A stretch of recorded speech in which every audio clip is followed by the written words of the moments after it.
مختلف پہلوؤں سے کیا جاتا ہے اور کیا جاتا رہے گا۔ آج ہم اور آپ بھی ایک محفل میلاد میں حاضر ہیں۔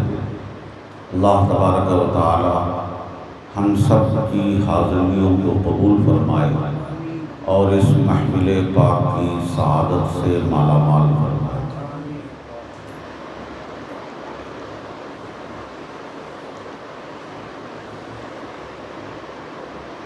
اللہ تبارک و تعالی قرآن پاک میں ارشاد فرماتا ہے، قل یا ایھا الناس انی رسول اللہ الیکم جمیعا۔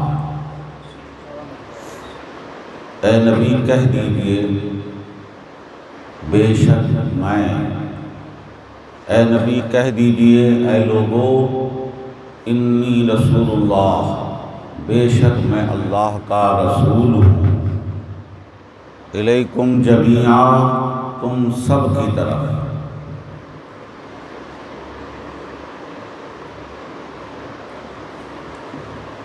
اللہ کے رسول صلی اللہ علیہ وسلم نے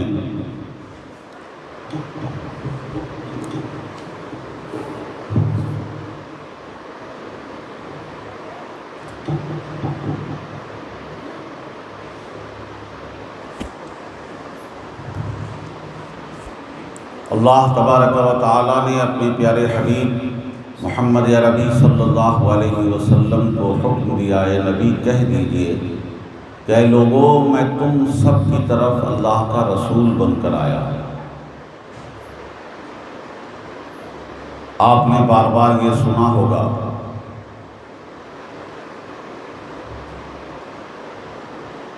کہ نبی اور رسول کا سلسلہ، چند بنیادی باتیں ذہن میں رکھ لیں کہ نبی اور رسول میں میرے آقا یہ پہلے نبی اور رسول نہیں ہیں۔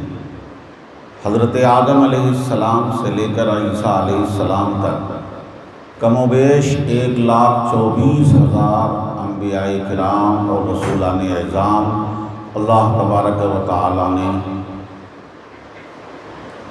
اس روئے زمین پر اسلام اور ہدایت کے لیے، دین اسلام کی تبلیغ اور ہدایت کے لیے اللہ تبارک و تعالی نے مبعوث فرمائے۔ ایک بات جو آج مجھے کہنی ہے کہ ہمیں اور آپ کو معلوم ہونا چاہیے کہ ہمارا ایک دین ہے، دین جسے ہم دین اسلام کہتے ہیں۔ یہ دین ہمارا 1400 سال پرانا نہیں ہے۔ ہم اور آپ اچھی طرح سے ایک بات سمجھتے ہیں کہ ایک ہمارا عقیدہ ہے، آمنت باللہ وملائکتہ وکتبہ ورسلہ والیوم الآخر والقدر خیرہ وشرہ من اللہ تعالی والبعث بعد الموت۔ یہ ایمان مفصل ہے جس میں وہ ساری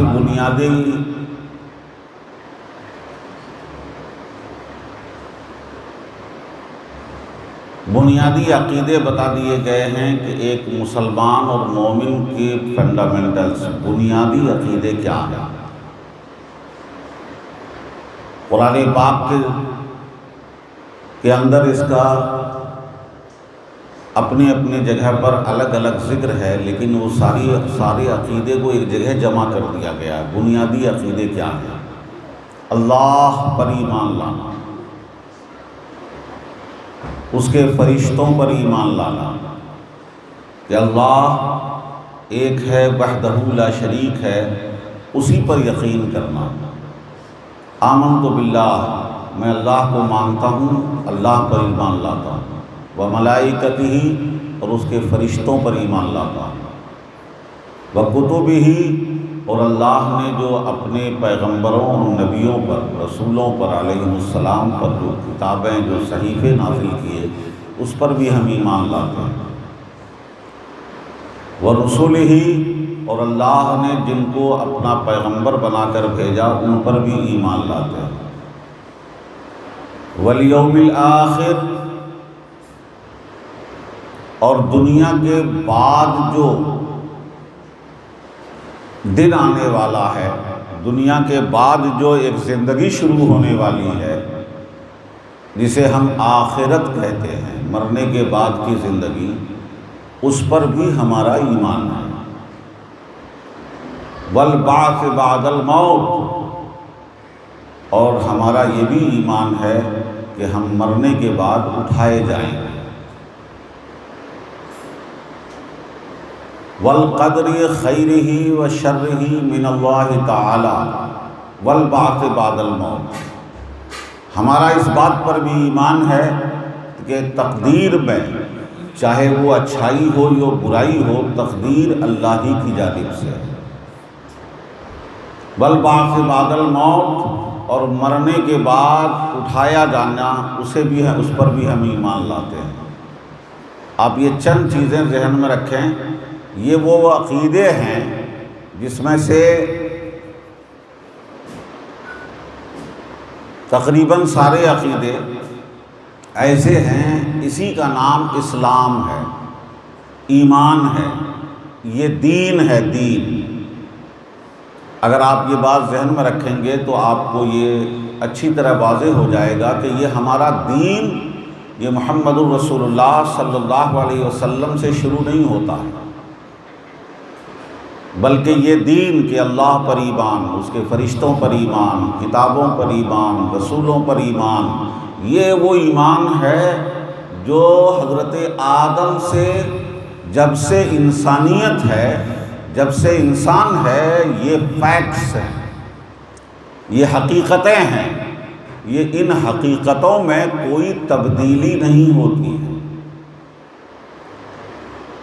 یہ دین ہے، جب سے انسان ہے، جب سے یہ دین ہے۔ دین اسلام وہ ہے جو تمام انبیاء کا دین، یہی دین رہا ہے۔ حضرت آدم علیہ السلام کے بعد حضرت شیس علیہ السلام آئے، حضرت نوح علیہ السلام آئے، دیگر انبیاء آئے، اس کے بعد حضرت ابراہیم علیہ السلام آئے۔ حضرت ابراہیم علیہ السلام کی اولاد میں حضرت اسحاق علیہ السلام اور حضرت اسماعیل علیہ السلام اللہ کے نبی ہیں۔ حضرت اسحاق علیہ السلام کی اولاد میں حضرت یوسف علیہ السلام ہیں، اور وہاں سے بنی اسرائیل کے نبیوں کا سلسلہ چلتا ہے۔ 1,00,000 کم و بیش 1,24,000 انبیاء کرام آئے، تمام کا یہ عقیدہ تھا، اور ہر نبی نے اسی کے عقیدے کی تعلیم فرمائی، لوگوں کو اسی کی طرف لایا۔ جب انسانیت اصل عقیدے سے بھٹک کر گمراہ ہو گئی تو اللہ تبارک و تعالیٰ نے نبی کو بھیجا اور انہیں اسی عقیدے پہ لایا، یہی منوانے کے لیے آئے کہ اللہ وحدہ لا شریک ہے، وہی عبادت کے لائق ہے، اور اللہ کے فرشتے ہیں جو تمہیں نظر نہیں آتے ہیں۔ اللہ نے اب جس نبی سے پہلے جو نبی آئے ان پر ایمان لایا کہ وہ نبی ہیں، انہیں نبی مانو۔ اللہ نے جو کتابیں نازل کی ان کتابوں کو منوایا۔ تو یہ دین ہے۔ یہاں سے ہمیں ایک بات سمجھنا ہے کہ ایک ہے دین اور ایک ہے شریعت۔ دین ہے، شریعت ہے، اسی کو مذہب بھی کہتے ہیں۔ اور تیسری چیز ہے مسلک۔ ہمارا بنیادی عقیدہ اللہ پر ایمان، فرشتوں پر ایمان، کتابوں پر ایمان، رسولوں پر ایمان، یہ دین ہے۔ اس دین میں یعنی مسلمان اسلام میں وہی آئے گا جو ہمارے ان بنیادی عقیدوں میں متفق ہو، سارے عقیدے کو مانتا ہو، اللہ کو، اس کے رسولوں کو، فرشتوں کو، کتابوں کو، آخرت کے دن کو، مرنے کے بعد اٹھنے کو، تقدیر کو من اللہ، اللہ کی طرف سے مانتا ہو، وہی دین اسلام کے دائرے میں آئے گا۔ یہ دھوکہ یہ دیا جاتا ہے، آپ نے بھی سنا ہوگا کہ یہ اسلام کب سے ہے، یہ اسلام 1400 سال سے ہے، اور فلاں مذہب اس سے پرانا ہے۔ فلاں مذہب اس سے بھی زیادہ پرانا ہے، یہ 5000 سال پہلے کا دھرم ہے، مذہب ہے۔ میرے پیارے، سب سے پہلی بات یہ ہے کہ پہلا مذہب ہی پہلا دین ہی دنیا میں اسلام ہے، اصل دین ہی اسلام ہے۔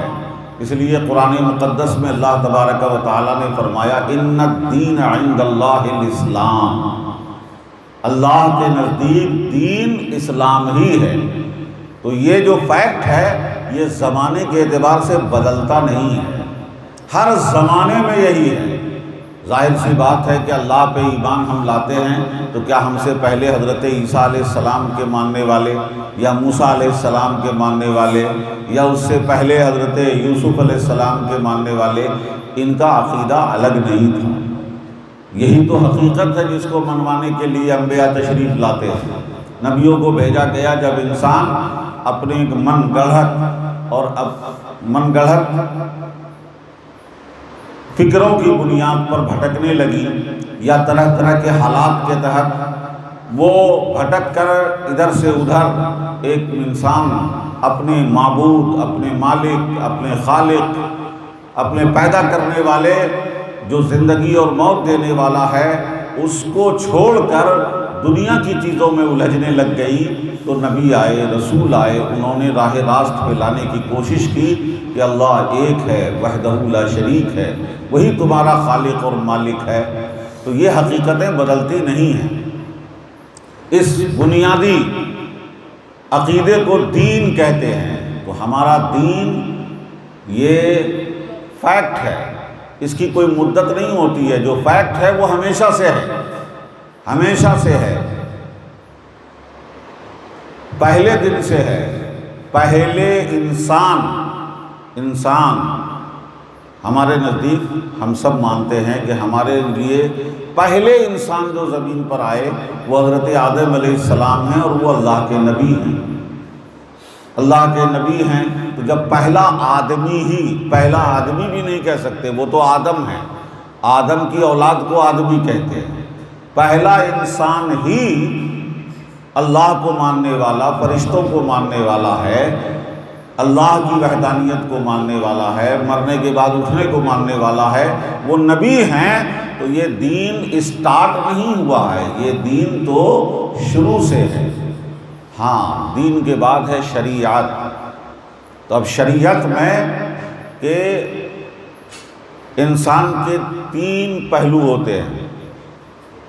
انسان کو جو حکم دیا گیا ہے مسلمانوں کو، اس کے 3 پہلو ہیں۔ ایک ہے عبادات کا پہلو، عقیدہ ہو گیا۔ عقیدے کے بعد عملی زندگی میں جب آپ آئیں گے تو اس میں پہلے عبادات ہیں، کہ اللہ کو مانتے ہیں، اس کی بارگاہ میں اس معبود کی، وہ معبود ہے، ہم عبد ہیں، اس کی عبادت کی جاتی ہے، ہم عبادت کرنے والے ہیں، اس کی پوجا، اس کی پرستش کرنے والے ہیں۔ تو ہم رب کی عبادت کرنے والے رب کی عبادت کرتے ہیں، یہ عبادت ہے۔ اس کی بارگاہ میں اپنے خراج عبدیت، بندگی کا نذرانہ پیش کرتے ہیں، بندگی ادا کرتے ہیں، اس کو عبادت کہتے ہیں۔ ایک ہے معاملات، کہ ہم دنیا میں رہتے ہیں تو ہمیں کیسے رہنا ہے، ہمیں کاروبار کرنا ہے، کھیتی باڑی کرنا ہے، کھانا پینا ہے، سونا جاگنا ہے، فیملی لائف ہے۔ تو یہ معاملات جو ہیں ہمارے، یہ معاملات میں بھی تجارتی معاملات ہیں، معاشرتی معاملات ہیں، گھریلو معاملات ہیں۔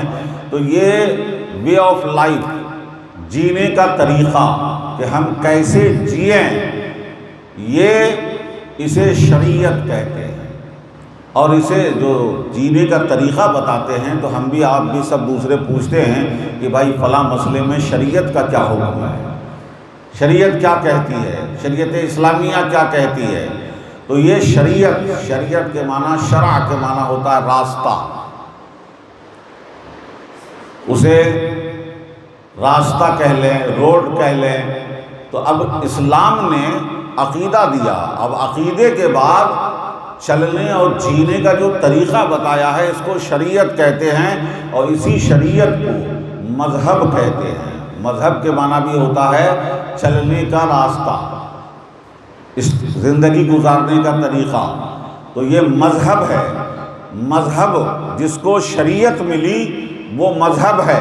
تو مذہب اسلام، توجہ سے سن لیجئے، مذہب اسلام یہ ہے کہ اسلام میں عبادات کیسے کرنی ہے، فرائض کیا ہیں، اسلام میں حلال کیا ہے، حرام کیا ہے، کیسے جینا ہے، کیا کرنا ہے، کیا جائز ہے، کیا ناجائز ہے، یہ سارے تفصیلات جو ہیں یہ مذہب اسلام ہے۔ ہاں، یہ مذہب اسلام رسول پاک صلی اللہ علیہ وسلم، محمد عربی صلی اللہ علیہ وسلم سے شروع ہوا، اسلام کا مذہب۔ اس لیے کہ پچھلے انبیاء کرام میں عقیدہ سب کا وہی ہے، لیکن عبادات میں سیم نہیں تھے۔ کسی امت پر، حضرت موسیٰ کی امت پر 2 وقت کی نمازیں فرض تھی۔ آپ نے معراج کے واقعے میں سنا ہوگا کہ حضرت موسیٰ جب حضور آ رہے تھے، عرش سے آئے، تو حضرت موسیٰ علیہ السلام سے ملاقات ہوئی تو پوچھا کیا لائے ہیں، تو 50 وقت کی نماز۔ کہا کہ میری امت پہ 2 وقت بھاری پڑے ہیں، آپ 50 وقت لے کر جا رہے ہیں، جائیے اللہ سے معاف کرائیے۔ بتانا یہ ہے کہ حضرت موسیٰ کی امت پر 5 وقت کی نماز فرض تھی۔ حضرت موسیٰ کی امت پر محرم کے عاشورے کے روزے فرض تھے۔ ہمارے اوپر پورا مہینہ رمضان فرض ہے۔ بنی اسرائیل، حضرت موسیٰ کی امت پر قرآن پاک میں ہے کل الطعام کان حلا لبنی اسرائیل، کہ بنی اسرائیل جو حضرت عیسیٰ کی قوم ہے، حضرت موسیٰ کی قوم ہے، حضرت یوسف کی قوم ہے، یہ تمام انبیاء کرام حضرت اسحاق سے لے کر حضرت عیسیٰ علیہ السلام تک، حضرت ابراہیم کے بیٹے حضرت اسحاق علیہ السلام سے لے کر عیسیٰ علیہ السلام تک، یہ تمام انبیاء جتنے ہزاروں کی تعداد میں آئے ہیں وہ سب بنی اسرائیل میں آئے ہیں۔ اور اللہ فرماتا ہے کل الطعام کان حلا لبنی اسرائیل، کہ بنی اسرائیل کے لیے سارے کھانے حلال تھے، سارے کھانے حلال تھے۔ اب آپ مسلمان ہیں، ایک عام مسلمان بھی جانتا ہے، کہہ سکتا ہے کہ کیا ہمارے لیے سارے کھانے حلال ہیں؟ حلال ہیں؟ نہیں ہیں۔ اس امت میں شراب بھی حرام نہیں تھی، یہ خنزیر بھی حرام نہیں تھا، یہ سور بھی حرام نہیں تھا، کتا بلی سور ساری چیزیں حلال۔ وہ لگتا ہے پوری بنی اسرائیل کی قوم یہ چائنا میں بس گئی ہے، سارے کھانے حلال تھے۔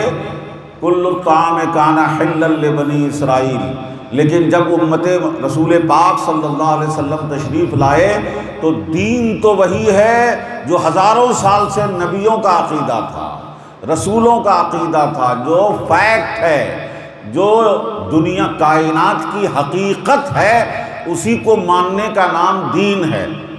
کائنات کی حقیقت کو ماننے کا نام دین ہے۔ مجھ سے ایک صاحب سے ٹرین میں ملاقات ہو گئی تو وہ باتوں بات میں تھوڑی دیر تک بات ہوتی رہی، میں پوری تفصیل تو پیش نہیں کروں گا۔ میں نے ان سے گفتگو کے درمیان کچھ باتیں کرنے کے بعد میں نے کہا سن لیجئے، اسلام میں جو عقیدے ہیں یہ تھوپے نہیں گئے ہیں، یہ ہمارے گردن میں لٹکا نہیں دیے گئے ہیں، باندھ نہیں دیے گئے ہیں۔ اسلام میں عقیدہ کیا ہے، دین کیا ہے، جو بات ثابت ہو جائے، جو یونیورسل ٹروتھ ہو، وہی ہمارا دین ہے، وہی ہمارا دین ہے۔ اس میں سے جو باتیں ظاہر ہیں تو یہ تو سب جانتے اور مانتے ہیں، اس کو ہم دین نہیں کہتے، اس لیے کہ اس تو جاننے کی، اسے سمجھنے کی ضرورت نہیں پڑتی۔ ہم نے کہا کہ اوپر سورج ہے، اب کوئی کہے نیچے ہے، نہیں سورج اوپر نہیں ہے نیچے ہے، تو آپ بتائیں یہ حقیقت کے خلاف ہے نا؟ جب سورج ہے کوئی اس کا انکار کر پائے گا؟ سورج اوپر ہے کوئی انکار کر پائے گا؟ سورج روشن ہے کوئی انکار کر پائے گا؟ تو اسے ماننا یہ انسان کے لیے، انسانیت کے لیے ضروری ہے، یہ کسی کے کہنے سے نہیں منوانا ہے میرے پیارے۔ اسی طرح سے اب یہ تو کھلی چیز ہے، لیکن اللہ ایک ہے، وہی عبادت کے لائق ہے، وہی خالق و مالک ہے۔ آپ دیکھیں ایک اعتبار سے یہ ہے کہ بے شمار ہزاروں لاکھوں انسان ایسے ہیں جو اس بات پر توجہ ہی نہیں دے رہے ہیں، سمجھ نہیں دے رہے ہیں۔ تو اس لحاظ سے یہ حقیقت آسان نہیں ہے، پوشیدہ ہے۔ چھپی ہوئی ہے، لیکن دوسری طرف آپ دیکھیں گے تو دنیا میں بے شمار لوگ ہیں جو بغیر کسی کی ہدایت کے اس بات کو ماننے پر مجبور ہوتے ہیں اور کہتے ہیں کہ نہیں، یہ دنیا دیکھ کے بتاتے ہیں کہ کوئی نہ کوئی چلانے والا ہے، کوئی مارنے والا ہے، کوئی جلانے والا ہے، دنیا میں لوگوں کو پیدا کرنے والا، رزق دینے والا، اسے کنٹرول کرنے والا، یہ نظام قدرت کو چلانے والا کوئی ہے، اور اسی کو اپنے اپنے نام دیتے ہیں۔ تو اللہ وہ حقیقت ہے کہ بغیر ہدایت، بغیر بتائے بھی ہزاروں لوگ اسے مانتے ہیں۔ لفظ الگ الگ ہے، معنی الگ، الفاظ الگ الگ ہوں گے، ورڈنگ الگ الگ دیتے ہیں، لیکن مانتے ہیں کہ ایک قدرت ہے، ایک طاقت ہے۔ تو پتہ چلا اللہ کو ماننا یہ تھوپا نہیں گیا، یہ ہے کہ حقیقت ہے، یہ ایک فیکٹ ہے۔ اسلام نے اسے بتا دیا ہے کہ اسے مانو۔ میں بات مختصر کرتے ہوئے آگے بڑھوں، اچانک میرے ذہن میں بات آ گئی ہے۔ تو یہ ایک ہے دین جو سب کا، ہمارا، عیسائیوں کا، یہودیوں کا، پچھلے انبیاء کرام کی تمام امتوں کا، حضرت آدم تک سب کا دین ایک ہے۔ کیا ہے؟ دین ایک ہے، لیکن مذہب جسے ہم شریعت کہتے ہیں، یہ شریعت محمدیہ ہے۔ آپ لفظ پہ غور کریں، کبھی آج تک زندگی میں سنا ہے؟ آپ یہ تو سنتے ہیں کہ شریعت محمدی میں کیا حکم ہے، شریعت محمدی کا لفظ آتا ہے، کبھی دین محمدی، دین اسلام ہے، دین اسلام ہے۔ تو دین ہمیشہ سے ہے، شریعت زمانے کے اعتبار سے اللہ تبارک و تعالیٰ نے احکامات دیے، کبھی کسی کے لیے کچھ حکم تھا، دوسری امت کے لیے اس میں تبدیلی ہو گئی، کچھ کمی کر دی گئی، کچھ بڑھا دیا گیا، کچھ بدلا گیا۔ یہ انسانیت کا جیسے جیسے عروج ہوا ہے، انسانی آبادی اور انسانی زندگی کے طریقے جیسے جیسے آگے بڑھتے چلے گئے ہیں، تو کچھ ضابطے، کچھ قانون میں تبدیلیاں ہوتی رہی ہیں، تبدیلیاں ہوتی رہی۔ اب تبدیلی ہوتے ہوتے رسول پاک محمد الرسول اللہ صلی اللہ علیہ وسلم تک آئے، اور وہ دور، اس بات کو ذہن میں رکھیے گا، وہ دور پرانے دور اور آنے والے جدید دور کا ایک ٹرننگ پوائنٹ تھا۔ وہاں سے قدیم دور بھی ملتا ہے، پرانا اسٹائل بھی موجود تھا، اور جدید شہری دور بھی شروع ہو چکا تھا۔ وہ ٹرننگ پوائنٹ تھا۔ اللہ تبارک و تعالیٰ نے اپنے پیارے حبیب محمد عربی صلی اللہ علیہ وسلم کو ایسی شریعت عطا فرمائی کہ جو اس دور کے لیے بھی کافی ہے، اور ایسی شریعت عطا فرمائی جو قیامت تک کے لیے مسلمانوں کے لیے ہدایت ہے کہ اب یہی شریعت رہے گی، اس میں بدلاؤ نہیں ہوگا۔ رسول پاک سے پہلے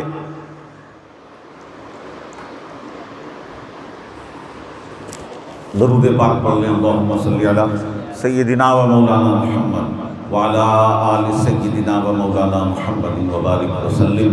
صلو علیہ صلاۃ و سلام علیک یا حبیبی یا رسول اللہ صلی اللہ تعالی علیہ وسلم۔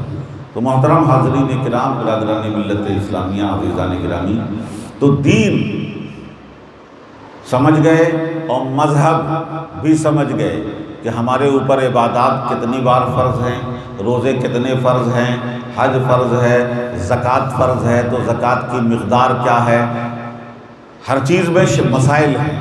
تو یہ شریعت ہے، یہ شریعت ہے کہ نماز فرض ہے، روزہ فرض ہے، حج فرض ہے، زکوٰۃ فرض ہے، یہ چیزیں حلال ہیں، یہ چیزیں حرام ہیں۔ رشتوں میں ہمارے رشتے میں کہاں کون سے رشتے ہمارے لیے جائز ہیں، شادی کر سکتے ہیں، کون سے رشتے حرام ہیں، ان سے شادی نہیں ہو سکتی ہے۔ وراثت میں ہمارے لیے کوئی انسان کا مر جائے تو اس کا جو مال اور جائیداد بچ جائے، اس کی تقسیم کیسے ہوگی، کس کا کتنا حصہ مقرر ہے، یہ سارے احکام جو ہیں یہ شریعت ہے، اسے مذہب اسلام کہتے ہیں۔ لیکن اس کے بعد مذہب اسلام تو اللہ کے رسول صلی اللہ علیہ وسلم کو شریعت دی گئی، اس شریعت کو کہا جاتا ہے۔ اب آپ ایک ہے ضروریات دین، اسی لیے علماء فرماتے ہیں ایک ہے ضروریات دین، دین یعنی اسلام کے سرکل میں آنے کے لیے کیا کیا ماننا ہے، قرآن حدیث، اللہ پر ایمان لانا، فرشتوں پر ایمان لانا، کتابوں پہ ایمان لانا، رسولوں پہ ایمان لانا، یہ دین ہے۔ دین میں تو آ جائے گا، اگر شریعت کے کسی مسئلے میں اختلاف کرے تو مسلمان کہلائے گا، گمراہ ہو جائے گا، مسلمان رہے گا، اسلام میں رہے گا، گمراہ ہوگا، بدعقیدہ ہوگا، لیکن دائرہ اسلام میں رہے گا۔ جو شریعت میں اختلاف کرے گا، اور شریعت کے بہت سارے احکام جو کنفرم ہیں، جو بالکل قرآن سے واضح ثابت ہیں، اگر اس میں انکار کرے گا تو کفر ہو جائے گا، کفر ہوگا، وہ مسلمان ہو کر بھی باہر ہو جائے گا۔ تو دین اور شریعت ہے، اور دین و شریعت کے بعد ایک چیز اور ہے، اس کو بھی سمجھ لیں آپ، ایک ہے مسلک، یعنی اللہ کہ یہ دین، ایمان، عقیدے سب ہم اپنا لیے، اس کے بعد رسول پاک کی شریعت کو بھی مان لیا کہ جو رسول اللہ نے جو وے آف لائف، زندگی گزارنے کے طریقے، عبادات، معاملات، اخلاقیات میں جو ہمیں حکم دیا گیا ہے، یہ ہم اسے مانتے ہیں، تسلیم کرتے ہیں، یہ شریعت ہے۔ اس کے بعد ہے مسلک، کیونکہ شریعت کو ماننے میں آگے چل کر اختلافات پیدا ہونے لگ گئے، تو اختلافات جو پیدا ہوئے اس میں فرقے پیدا ہونے لگ گئے، فکریں پیدا ہونے لگ گئی، اس میں تعویلیں ہونے لگ گئی، شقیں نکلنے لگ گئی۔ تو اب جب فرقے پیدا ہونے لگے تو اس میں سے دین اسلام، مذہب اسلام کو ماننے والوں میں جو صحابہ، رسول پاک اور صحابہ کرام کے نقش قدم اور ان کے طریقے پر عقیدہ رکھنے والے اور چلنے والے ہیں، ان کو اہل سنت و جماعت کہا جاتا ہے، اہل سنت و جماعت کہا جاتا ہے۔ تو اہل سنت و جماعت یہ ہمارا مسلک ہے، کیا ہے؟ مسلک ہے، اور شریعت محمدی یہ ہمارا مذہب ہے، اور دین اسلام ہمارا دین ہے، اسلام ہمارا دین ہے، شریعت محمدی مذہب ہے، چلنے کا راستہ ہے۔ اور شریعت محمدی اور دین اسلام میں رسول پاک صلی اللہ علیہ وسلم اور صحابہ جس عقیدے پہ تھے اس پر چلنے کا نام مسلک اہل سنت و جماعت، یہ ہے مسلک۔ تو اب یہاں پر آپ ایک بات جو میں سمجھانا چاہتا ہوں کہ یہ تو دین، مذہب، مسلک ہے، اور دین، مذہب، مسلک پر چلنے والے سچے مسلمان، کامیاب مسلمان ہیں۔ اب مسلک میں اختلافات کرنے لگ گئے کہ خلفائے راشدین رسول پاک صلی اللہ علیہ وسلم کے بعد ایک ہیں کہ چار ہیں، اور چار ہیں تو ان میں افضل کون ہیں؟ یہ دین نہیں ہے، یہ ہمارے مسلک میں بحثیں شروع ہو گئی کہ اہل سنت و جماعت رسول پاک صلی اللہ علیہ وسلم کے بعد سب سے افضل صدیق اکبر کو مانتے ہیں، خلفائے راشدین کو چار مانتے ہیں، صدیق اکبر کو افضل مانتے ہیں۔ یہ مسلک اہل سنت و جماعت ہے، یہ صحیح مسلک ہے، صحیح مذہب ہے، اس پر ہم چلتے ہیں۔ لیکن ایک طبقہ پیدا ہوا، اس نے حضرت علی کو سب سے افضل بتانے لگ گیا، دوسرے خلفاء کا انکار کرنے لگ گیا، بلکہ بعض لوگ خلفاء مانتے ہیں لیکن افضل حضرت علی کو مانتے ہیں۔ اسی طرح سے معاذ اللہ اور بھی مختلف عقیدوں میں اختلافات ہونے لگ گئے۔ آپ دیکھ رہے ہیں دنیا میں کتنے فرقے پیدا ہو گئے۔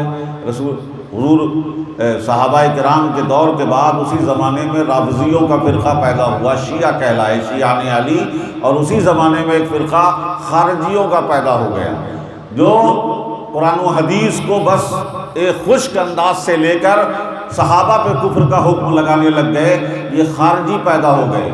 آگے کا دور آیا تو معتزلہ پیدا ہو گیا، قدریہ اور جبریہ پیدا ہو گئے، مختلف فرقے پیدا ہونے لگے، قدریہ، جبریہ، معتزلہ، باطنیہ، کرامتہ، مختلف فرقے اس دور میں پیدا ہوئے۔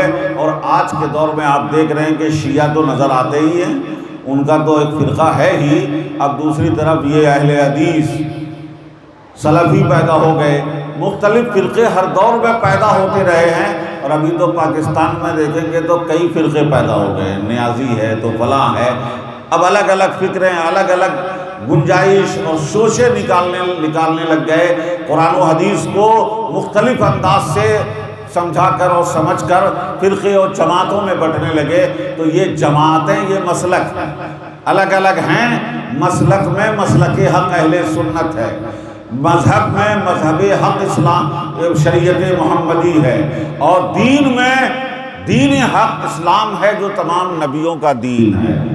ایک بات میں نے تھوڑی سی آج آ گئی تو میں نے سمجھا دی، اب دوسری بات سن لیں کہ پیچھے جو انبیاء کرام تشریف لائے، حضرت عیسیٰ علیہ السلام تک، رسول پاک صلی اللہ علیہ وسلم سے پہلے جتنے نبی رسول اس دنیا میں بنی اسرائیل میں آئے، اللہ تبارک و تعالیٰ نے بنی اسرائیل مختلف ایک قوم کے لیے نبی بنا کر بھیجا، ایک علاقے کے لیے نبی بنا کر بھیجا، ایک وقت کے لیے نبی بنا کر بھیجا کہ یہ اس پوری قوم میں نبی بنائے گئے، اس علاقے کے یہ نبی ہیں۔ ایک ہی وقت میں الگ الگ علاقے میں الگ الگ نبی رہے ہیں۔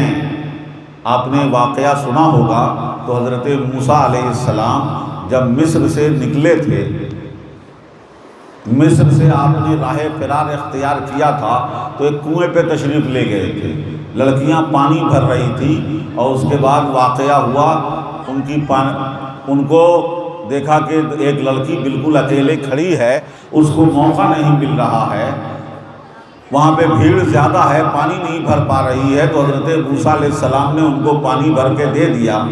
بعد میں انہوں نے اپنے والد سے جا کر بتایا تو والد نے حضرت موسیٰ علیہ السلام کو بلایا تو وہ اس وقت کے نبی حضرت شعیب علیہ السلام تھے، جن کی بیٹی حضرت صفورہ جن کی بیٹی سے حضرت موسیٰ علیہ السلام کا نکاح ہوا تھا، اور پھر ان کو لے کر چلے، اور جب وہ حاملہ تھی، بچہ تھا پیٹ میں، پھر درد شروع ہو گیا، پریشان تھے، چنگاری نظر آئی تو گئے قریب، تو طور کے پہاڑ کے پاس پہنچے تو اللہ کی سزا آئی۔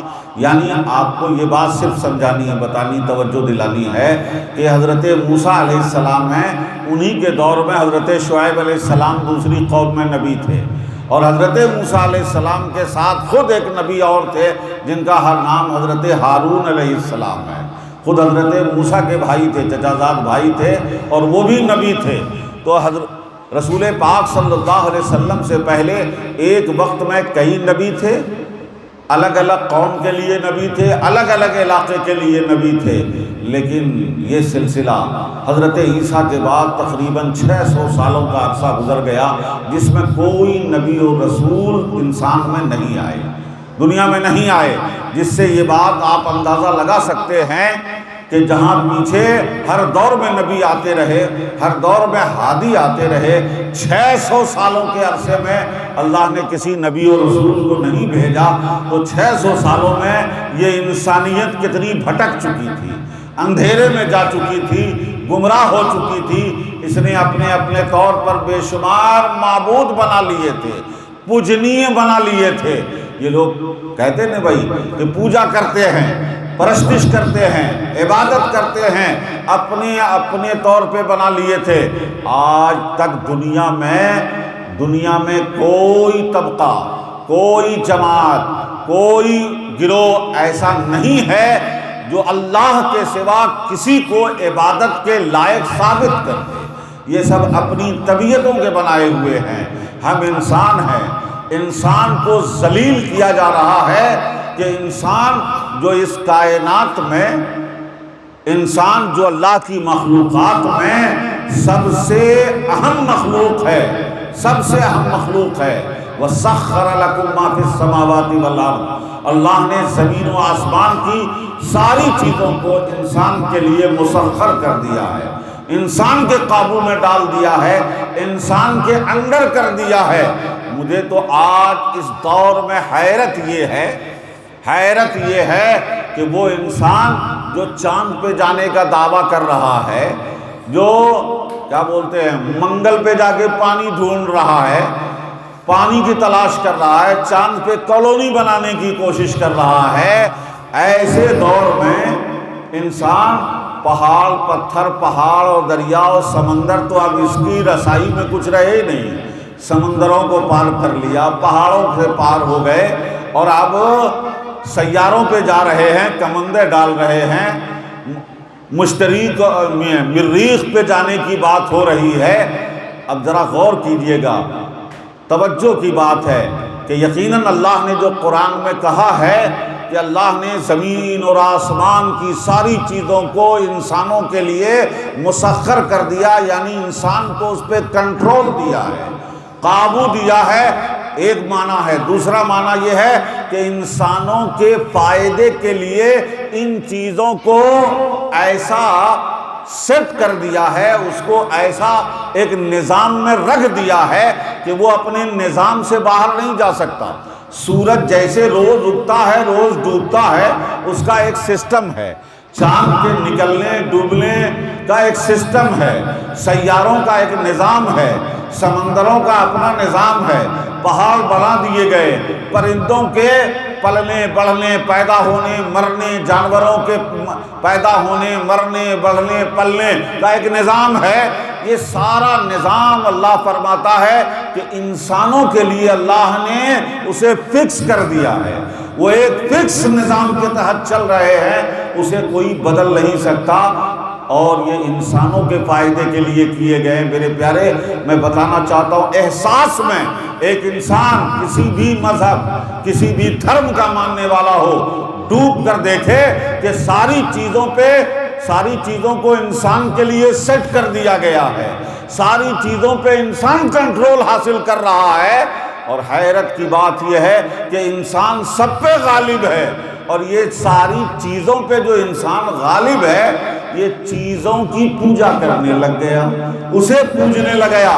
اگر خدا مجھے معاف کیجئے گا، سمجھانے کے لیے بولتا ہوں کہ اس کائنات میں اللہ اگر نہیں ہے، اللہ کو بھول جائیں، رب کو بھول جائیں، خالق مالک کو بھول جائیں، تو ساری چیزوں کو انسان کی پوجا کرنی چاہیے۔ انسان اس لیے نہیں ہے کہ کسی دوسری چیز کی پوجا کرے، کسی دوسری چیز کی پوجا کرے، معاذ اللہ۔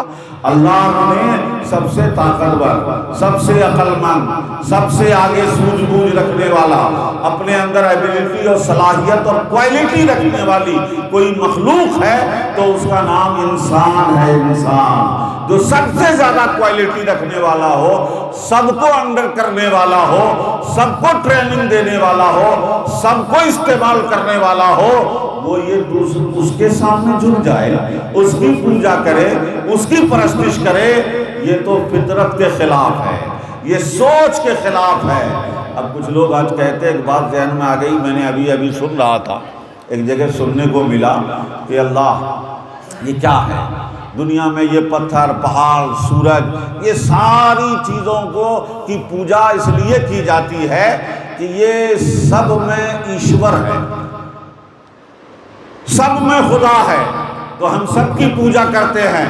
تو اسی پہ سٹک بات یہ ہے کہ سب میں خدا ہے، خدا بالفرض مان لو کہ سب میں خدا ہے اس لیے پوجا کرتے ہیں، تو سب سے زیادہ اگر خدا ہے تو انسان میں ہے، اگر سب میں ہے تو کیا انسان میں نہیں ہے؟ پتھر میں، پہاڑ میں، سورج میں، ساری چیزوں میں خدا دیکھتے ہو اس لیے اس کی پوجا کرتے ہیں۔ تو انسان تو خود ایسا ہے کہ اگر سب میں ہے تو سب سے زیادہ وہ خدا انسان میں ہے، تو اسے کسی کی پوجا کی کیا ضرورت ہے؟ سب میں تو انسان بھی ہے نا، اس دنیا میں انسان بھی ہے، کیا خدا کا جلوہ ہمارے اندر نہیں ہے؟ تو میرے پیارے، معاذ اللہ، بات ایسی نہیں ہے۔ ہاں یہ ہم مانتے ہیں کہ دنیا کی ہر چیز اللہ کی مخلوق بھی ہے اور اللہ کے جلووں کا ظہور ہے، جلووں کا ظہور ہے۔ اب میں اسے آگے جانے کے بجائے بتا دوں کہ اگر جلووں کا ظہور ہے، اس کا پرتو ہے، اس کا عکس ہے، اللہ کے قدرت کا ظہور، کہیں قہر کا ظہور، کہیں رحمت کا ظہور، کہیں لطف کا ظہور، مختلف چیزیں۔ اگر پانی رحمت الہی کا ظہور ہے تو آگ قہر الہی کا مظہر ہے، یہ اللہ کے جلووں کے مظہر ہیں۔ لیکن بتاؤ کون سا عقل مند ہوگا جو اصل کو چھوڑ کر سائے کی پوجا کرے گا؟ اصل کو چھوڑ کر جو مالک ہے، جس نے سب بنایا ہے، جس نے یہ جلوے بکھیرے ہیں، ساری چیزوں پہ اپنا پرتو ڈالا ہے، اسے ظاہر کیا ہے، اسے پروان چڑھاتا ہے، اسے وجود بھی دیتا ہے، اسے فنا بھی کرتا ہے، اسے تو اس اصل کو جو سب سے پاورفل ہے اسے چھوڑ کر دوسروں کی پوجا کی جائے، اور دوسروں میں ان چیزوں کی جو کوئی چیز کائنات میں اللہ کے سوا کوئی چیز انسان سے بڑھ کر نہیں ہے، انسان سے بڑھ کر نہیں ہے۔ یہ انسان اور انسانیت کی انسلٹ ہے کہ اسے اللہ کے سوا کسی کے سامنے جھکا دیا جائے، اللہ کے سوا کسی کی بارگاہ میں کسی کے لیے عبادت کرا دی جائے، یہ انسان کی انسلٹ ہے، توہین ہے۔ اب انسانوں میں کوئی انسان بڑا ہو جائے، انسانوں میں کوئی انسان روحانی اعتبار سے ترقی کر کے اللہ کا مقرب ہو جائے، بڑا ہو جائے، اس کی کوالٹی ہم سے آگے ہو جائے، وہ ہم میں کمال میں آگے ہو جائے، تو جو جتنا بڑا ہوگا، کتنا بڑا بھی ہو جائے، عبادت کے لائق نہیں ہوگا، ریسپیکٹ کے لائق ہوگا، احترام کیا جائے گا، اس کی قدر کی جائے گی، اس کی تعظیم کی جائے گی، اسے آئیڈیل بنایا جا سکتا ہے، اسے مشعل راہ بنایا جا سکتا ہے، اس کے نقش قدم پہ چلا جائے گا، اسے اپنا بڑا مانا جائے گا، لیکن اس کی عبادت نہیں کی جائے گی، اس لیے کہ وہ جسے مان کر اور جس کے قریب جا کے بڑا بنا ہے، عبادت اسی کی جائے گی جس کے پانے کی سب کو طلب ہے، جہاں تک پہنچنے کی سب کو طلب ہے۔ یہ ایک بات بیچ میں عرض کر رہا تھا کہ انسان کیا کیا ترک دے رہے ہیں اس انسان کو ذلیل کرنے میں، اس انسان کو رسوا کرنے میں، کہ انسانیت کو رسوا کیا جا رہا ہے ترک دے دے کر میرے پیارے۔ تو اسلام نے انسان کو عزت دی ہے کہ انسان ہے، یہ آدمی، یہ انسان اگر ہے تو اس انسان سے آگے اگر کوئی ہے تو وہ اس کا بنانے والا ہے، وہ اس کا خالق و مالک ہے۔ انسان اگر کسی کے سامنے ذلیل ہوگا، جھکے گا، تو اس کی بارگاہ میں جھکے گا جس نے پیدا کیا، جہاں جھکنے سے وہ ذلیل نہیں ہوتا ہے، بڑا ہو جاتا ہے، اس کی عزت بڑھ جاتی ہے، وہ پاورفل ہو جاتا ہے، وہ قابل احترام ہو جاتا ہے، وہاں جھکا جاتا ہے۔ میرے پیارے، یہ انسانیت کی تذلیل ہے، انسان کو گرایا گیا۔ اللہ نے قرآن پاک میں انسان کی حوصلہ افزائی فرمائی ہے۔ حضرت آدم کا ذکر کیا، رب نے فرمایا خلقتہ بیدی، کہ آدم کو میں نے خاص دست قدرت سے بنایا، خاص دست قدرت سے بنایا ہے۔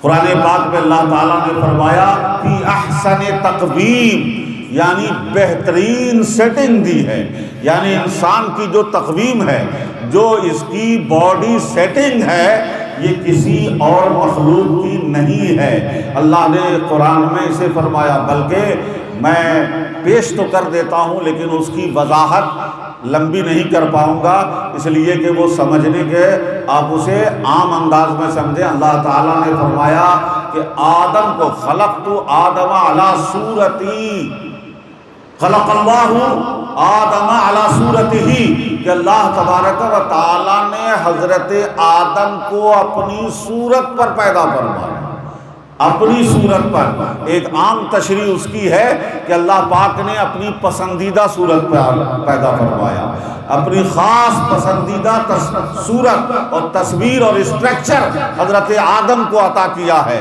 لقد کرمنا بنی آدم، اللہ فرماتا ہم نے اولاد آدم کو عزت عطا کی ہے، عزت عطا کی ہے۔ جسے رب نے عزت عطا کی ہے اسے دنیا ذلیل کر رہی ہے، پتھروں، پہاڑوں، نہ جانے کیسی کیسی صورتوں، تصویروں، طاقتوں، پاور کے سامنے، خطرات، ہیبت ناک چیزیں، ڈرنے والی چیزیں، ڈرانے والی چیزوں کے سامنے جھکا جھکا کے انسان کو ذلیل کیا گیا ہے، رسوا کیا گیا ہے۔ انسان سے بڑی طاقت اللہ نے، اللہ کی مخلوق میں کسی کی نہیں ہے۔ اس سے بڑی کوالٹی کسی کی نہیں ہے۔ اس سے زیادہ امپورٹنٹ مخلوق، اس سے زیادہ امپورٹنٹ اور اہم مخلوق دنیا میں کوئی نہیں ہے، کائنات میں کوئی نہیں ہے۔ اللہ نے جسے یہ کوالٹی دی ہے کہ یہ میرا زمین پر نائب اور خلیفہ بن کر زمین کا نظام چلائے گا، یہ صرف انسان ہے کہ خلیفۃ اللہ بنایا ہے اللہ نے کہ زمین پر خلیفہ اور رب کا نائب بن کر حکومت کرے گا۔ آج تک دنیا میں انسان ہی حکومت کرتے آئے ہیں، انسان ہی حکومت کرتے آئے ہیں۔ یہ حکمران کو دوسروں کے سامنے جھکا دیا گیا ہے۔ یہ انسان جو زمین پر حکمران ہے، اللہ کا نائب ہے، جو دنیا میں حکومت چلاتا ہے، یہ کسی کے سامنے جھکے گا تو احکم الحاکمین کے سامنے جھکے گا، جس نے اسے پیدا کیا ہے، جو سارے حاکموں کا حاکم ہے۔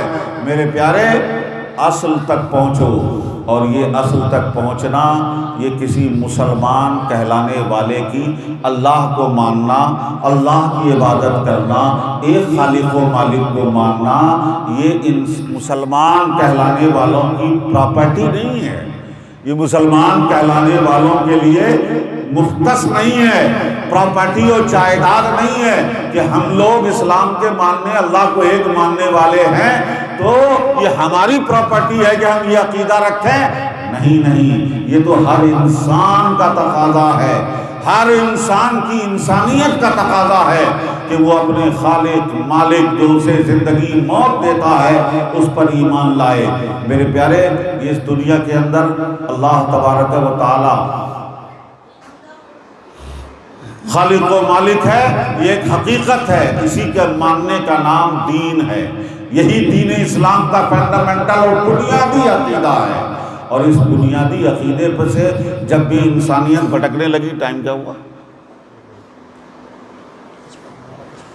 انسانیت بھٹکنے لگی تو اسے پھر اصل کی طرف لانے کے لیے ظاہر میں ایک بات اور بتا دوں، ظاہر میں تو ایسا دکھتا ہے کہ ایک انسان توحید، عقیدہ توحید سے، اپنے خالق و مالک سے بھول جائے، اسے بھول کر بھٹک جائے اور دوسرے چیزوں کی عبادت میں لگ جائے، پوجا کرنے لگے، رب کا باغی ہو جائے، خدا کو نہ مانے، کائنات کے پیدا کرنے والے کو نہ مانے، تو ظاہر میں یہ دکھتا ہے کہ اس نے اللہ کی عبادت چھوڑ دی، اللہ کا انکار کر دیا۔ لیکن میرے پیارے، سوچ کے بتائیں کہ معاذ اللہ پوری دنیا اللہ کا انکار کر دے، نہ مانے، تو اس سے اللہ کو کیا فرق پڑے گا؟ اس کی عظمت میں کیا فرق پڑے گا؟ ساری کائنات سب اللہ کی باغی ہو جائے تو اس کی عظمت میں ذرہ برابر فرق نہیں آنے والا ہے، اور ساری کائنات ہر وقت رب کی عبادت میں چلی جائے تو رب کی عظمت میں ذرا سا امپرومنٹ نہیں ہونے والا ہے کہ اللہ کی عظمت اس کی وجہ سے بڑھ جائے گی یا اس کے چھوڑنے سے رب کی عظمت کم ہو جائے گی۔ کچھ نہ کمی ہوگی نہ زیادتی ہوگی، اس کی شان میں کوئی کمی نہیں ہوگی۔ بھٹک جانے سے، رب کی عبادت چھوڑنے سے رب کا نقصان نہیں ہے، انسانیت کا اپنا نقصان ہے، انسانیت کی اپنی بربادی ہے کہ یہ اپنے آپ کی اہمیت کو نہیں سمجھ سکا۔ توجہ چاہوں گا، یہ ایک لڑکا ہے آپ کا، ہمارا گھر میں لڑکا ہے، صحت مند ہے، دماغ سے بھی صحیح ہے، بہت ہی سمجھدار بھی ہے، ذہین بھی ہے۔ اب ذرا بتائیں کہ اس وقت ماحول کھلا ہے، تعلیم حاصل کر سکتا ہے، پڑھ سکتا ہے، سچائی حقیقتیں جان سکتا ہے، آگے بڑھ سکتا ہے۔ اب اگر وہ اپنی ایبیلٹی، اپنی صلاحیت کا استعمال کر کے اپنے اندر کوالٹی گین نہ کر سکے تو اس کوالٹی کا کیا نقصان ہوگا؟ نقصان تو اس کا ہوگا جو کر سکتا تھا اور نہیں کیا ہے، جو بن سکتا تھا نہیں بنا ہے۔ تو یہ انسان ترقی کر کے اس درجے پہ رب اللہ کے قرب میں، اللہ کا قرب حاصل کر کے، اس کی رضا حاصل کر کے اس منزل پہ پہنچ سکتا تھا کہ یہ ہمیشہ کے لیے زندہ جاوید ہو جائے، رب کے جلووں میں گم ہو جائے، اس کو حیات ابدی مل جائے، اور حیات ابدی بھی راحت سکون لطف کے ساتھ مل جائے۔ ہر انسان بننے کی ایبیلٹی اللہ نے اس کے اندر رکھ دی ہے۔ اب اگر وہ رب کی عبادت، اس کی رضا کی طلب، اس کے قرب کی تڑپ نہ رکھتا ہے تو یہ رب کا کیا نقصان ہوگا؟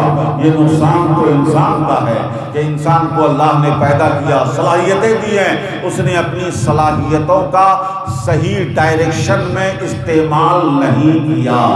اور کچھ لوگ اسلام لے آئے بھی، ہم مسلمان ہیں، لیکن مسلمان ہو کر بس یہاں پہ ہم سرنڈر ہو گئے، یہ مسلمان ہو گئے، ٹھنڈے ہو گئے، مسلمان ہیں، باقی اپنی ساری صلاحیتوں کا استعمال صرف دنیا کے لیے ہو رہا ہے، آخرت کو سنوارنے بنانے کے لیے نہیں ہو رہا ہے۔ میرے نبی اس دنیا میں تشریف لائے، اس کا صرف دو ہی پہلو ہے، دو بنیادی پہلو سن لیں۔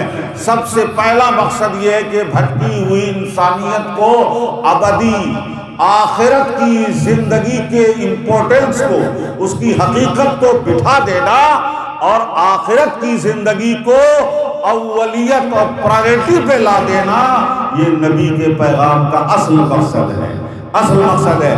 صرف عقیدہ آخرت دینے نہیں آئے تھے، بلکہ اپنی تمام سرگرمیوں میں ہمارے سوچ کی، ہمارے گول، ہمارے غرض، ہمارے مقصد میں تبدیلی لانے کے لیے آقا آئے تھے کہ آپ کے آنے سے پہلے، میں ایک بات کہہ کے بات ختم کر دوں گا، مشرکین مکہ ہیں، یہ بات تو ایک طرف ہے، اسے رہنے دیجئے کہ وہ ایک اللہ کو چھوڑ کر، خدائے وحدہ لا شریک کو چھوڑ کر بہت سے بت معبود بنا لیے، الہ بنا لیے، ان کی پوجا کرتے تھے۔